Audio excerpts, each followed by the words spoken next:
నేను చంద్రబాబు నాయుడు గారిని గట్టిగా అడుగుతాను. చంద్రబాబు నాయుడు గారు,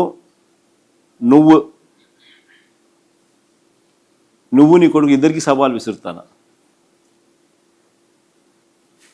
ఈ డిఎస్సి మా హయాంలో జరిగిన నువ్వు ఆరోపణలు చేస్తావు నా డిఎస్సి రెండు సిబిఐకి మేము రెడీ.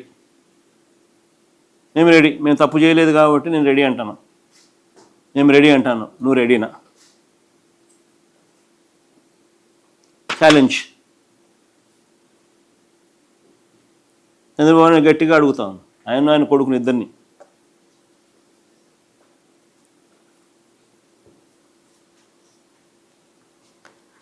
డిఎస్సి 2025 పైనే కాదు, 2018 గ్రూప్ 1 నోటిఫికేషన్ మీద కూడా సిబిఐ ఎంక్వైరీకి మేము రెడీ. నేను తప్పు చేయలేదు కాబట్టి తలెత్తుకొని గట్టిగా అడుగుతున్నాం, నువ్వు రెడీనా అని అడుగుతాను. రెడీ అయితే వెంటనే లెటర్ రాసి.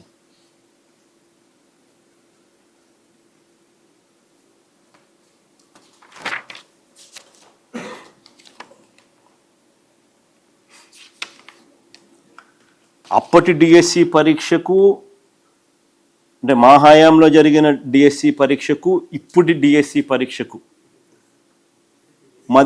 ఇప్పుడు అదేంటే ఏపీపీఎస్సిని డిఎస్సిని ఏపీపీఎస్సి, అప్పుడు ఏపీపీఎస్సి ఇప్పుడు ఏపీపీఎస్సికి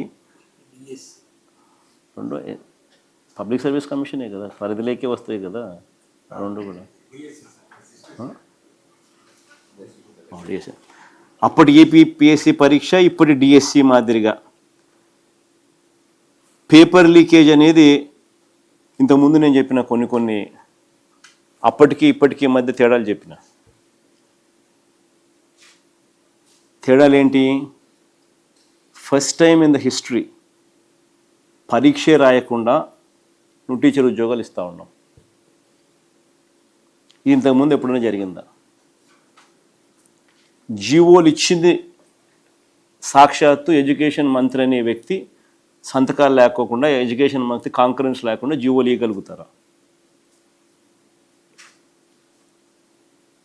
అంటే డైరెక్ట్గా జీవోలు నువ్వే ఇచ్చి వ్యవస్థను ఫెసిలిటేట్ చేసి 372 మందికి ఉద్యోగాలు ఇచ్చిన తర్వాత మళ్ళీ జీవోలను రద్దు చేసినాం. గేట్లు ఎత్తినాం, 372 మందిని నింపినాం, మళ్ళీ గేట్లు మూసేసినాం. ఇది డైరెక్ట్గా చంద్రబాబు నాయుడు గారి కొడుకే ఎడ్యుకేషన్ మినిస్టర్. మరి ఇది బిగ్గెస్ట్ ఫ్లా. చరిత్రలో ఇంతవరకు ఎప్పుడూ కూడా డిఎస్సి పరీక్షే రాయాల్సిన అవసరం రాయకుండానే టీచర్ ఉద్యోగాలు వచ్చిన పరిస్థితి చరిత్రలో ఎప్పుడూ లేదు. ఫస్ట్ టైం ఇది జరుగుతుంది. అప్పటికి ఇప్పటికీ తేడా. రెండో తేడా, అవుట్సోర్సింగ్ ఎంప్లాయీ ఫస్ట్ ర్యాంక్ ఎలా వచ్చింది? వచ్చిన ఆ వ్యక్తికి నువ్వు ఎందుకు మెరిట్ లిస్ట్ మార్చినావు? మెరిట్ లిస్ట్లో తన పేరు ఫస్ట్ వచ్చి తర్వాత మెరిట్ లిస్ట్లో తన పేరు లేకుండా ఎందుకు చేసినావు? తన ఐడిని ఎందుకు బ్లాక్ చేసినావు? తన కాల్ లెటర్ ఎందుకు పంపలా? తనకు ఉద్యోగం ఎందుకు ఇవ్వాలా? అంటే లీక్ అయిందని క్లియర్ కట్గా ఎస్టాబ్లిష్ అవుతా ఉన్న ఫ్యాక్ట్స్. బేరసారాలు జరిగినట్టుగా క్లియర్గా ఆడియో వీడియోలు కనిపిస్తూ ఉన్నా కూడా నువ్వు తీసుకున్న యాక్షన్ ఏంది? కనీసం టెలిఫోన్ నెంబర్ కనిపిస్తూ ఉన్నా కూడా సస్పెక్ట్ అని రాస్తావే తప్ప పేరు రాయాల. అంటే నిర్వీర్యం ఎలా చేస్తున్నావు అనే దానికి నిదర్శనం. స్టేషన్ బెయిల్ ఇచ్చి పంపిస్తావు, అరెస్టులు లేవు, యాక్షన్ లేదు. మరో కేసులో ఏకంగా 14 లక్షలు డబ్బు ట్రాన్స్ఫర్ ఎవరికి చేసినారో, డబ్బు ట్రాన్స్ఫర్ జరిగినా కూడా ఆ మనిషిని అరెస్ట్ చేయరు, విచారణ చేయరు. సో క్లియర్ కట్గా అప్పటికి ఇప్పటికీ తేడా. మీ పర్సనల్ ఇన్వాల్వ్మెంట్స్ అన్నీ క్లియర్గా ఉన్నాయని క్లియర్గా అర్థమవుతాం. అప్పట్లో అసలు అది అది అది అప్పట్లో అధికారులు అసలు ఏపీపీఎస్సీ అనేది it's independent body, autonomous body. అందులో పెద్ద పెద్ద ఆఫీసర్లు అందరూ దాంట్లో ఉండే ఎగ్జామ్స్ కండక్ట్ చేస్తారు. ఇలాంటి దాంట్లో దొరలా. నువ్వేదో తప్పుడు ఆరోపణలు చేయడం తప్ప నుంచి ఎవరికి వెస్ట్ ఇంట్రెస్ట్లు అంతకన్నా లేవు. పైగా మా ప్రభుత్వం రాకమునిపే ప్రిలిమ్స్ కూడా మీరే అయిపోయి చేసినారు. మేము ప్రిలిమ్స్లో పాస్ అయిన వాళ్ళకే మా ప్రభుత్వంలో తర్వాత మెయిన్స్ కండక్ట్ చేసి మాన్యువల్ కరెక్షన్స్ చేసి కోర్టు ఆర్డర్ల ప్రకారం కోర్టు ఆధ్వర్యంలోనే ప్రతి ప్రక్రియ జరిపి ఉద్యోగాలు ఇచ్చినారు. ఏం తప్పు జరిగింది?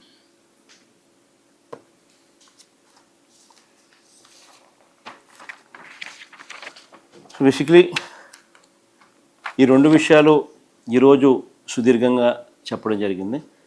నెక్స్ట్ వెడ్నెస్డే మళ్ళీ నెక్స్ట్ వీక్ ఇంతకుముందు నేను చెప్పినట్టుగా రైతుల సమస్యలు, సంక్షోభము, కరువు అండ్ ఆల్సో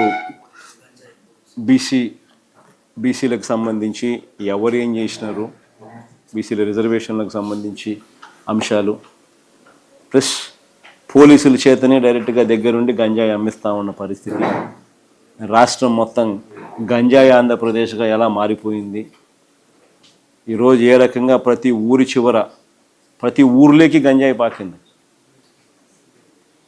ఇంత దారుణంగా గంజాయి మద్యం గ్రామ స్థాయిలోకి వెళ్ళిపోయిన పరిస్థితులు ఎప్పుడూ లేవు. ఎక్కడ చూసినా, ఏ సందు చూసినా బెల్ట్ షాప్ కనిపిస్తుంది, ఏ ఊరు చూసినా బెల్ట్ షాప్ కనిపిస్తుంది, ఏ సందు ఏ ఊరిలో చూసినా గంజాయి దొరుకుతుంది. డైరెక్ట్గా పోలీసులే గంజాయి అమ్మిస్తూ ఉన్నారు. ఈ పరిస్థితి ఇంతకుముందు ఎప్పుడూ లేదు. వీటి మీద సుదీర్ఘంగా నెక్స్ట్ వీక్ మళ్ళీ మాట్లాడతాం.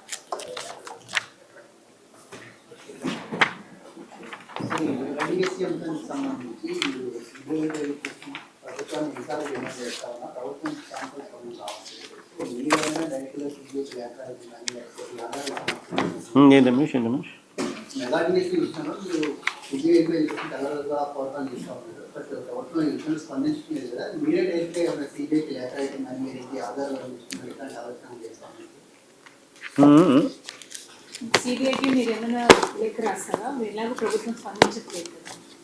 కోర్టులోనే వేసినామా, పిటిషన్ వేసినాం కోర్టులోనే. కోర్టులో పిటిషన్ ఉంది, సిబిఐ ఎంక్వైరీ వేయాలని చెప్పి జరుగుతూ ఉంది పిటిషన్ కూడా. అసలు నిజంగా నీకు చిత్తశుద్ధి ఉంటే నీకు ఛాలెంజ్ విసురుతున్నా కదా నేను. నేను రెడీ, నువ్వు రెడీనా అంటున్నాను కదా నేను. 2 ఇష్యూస్ సిబిఐకి పంపిద్దామని చెప్పి ఛాలెంజ్ తీసుకునేది కదా, రెడీ తీసుకోమని చెప్పు. That is what we been calling for. మన తరపు నుంచి కూడా మన ఎంపీలతో ఒక రిప్రజెంటేషన్ ఆల్రెడీ పంపించినాము, ప్రధానమంత్రికే రాసినాము. దీని మీద సిబిఐ ఎంక్వైరీ వేయాలా అని చెప్పి ఏపీ డిఎస్సి మీద. ఆ కాపీ కూడా మీకు పంపిస్తా, ఒకసారి చూడండి, ఒకసారి మీరు కూడా ఒకసారి కాపీ పంపించండి. ఒకసారి డిఎస్సి రాసిన మనం డిఎస్సి విషయంగా మన ప్రధానికి, హోంమంత్రికి అందరికీ రిప్రజెంట్ చేసినాం. మన ఎంపీలు పోయి ఇచ్చినారు. ఆ కాపీ కూడా మీకు కూడా ఇస్తారు, తీసుకోండి ఒకసారి.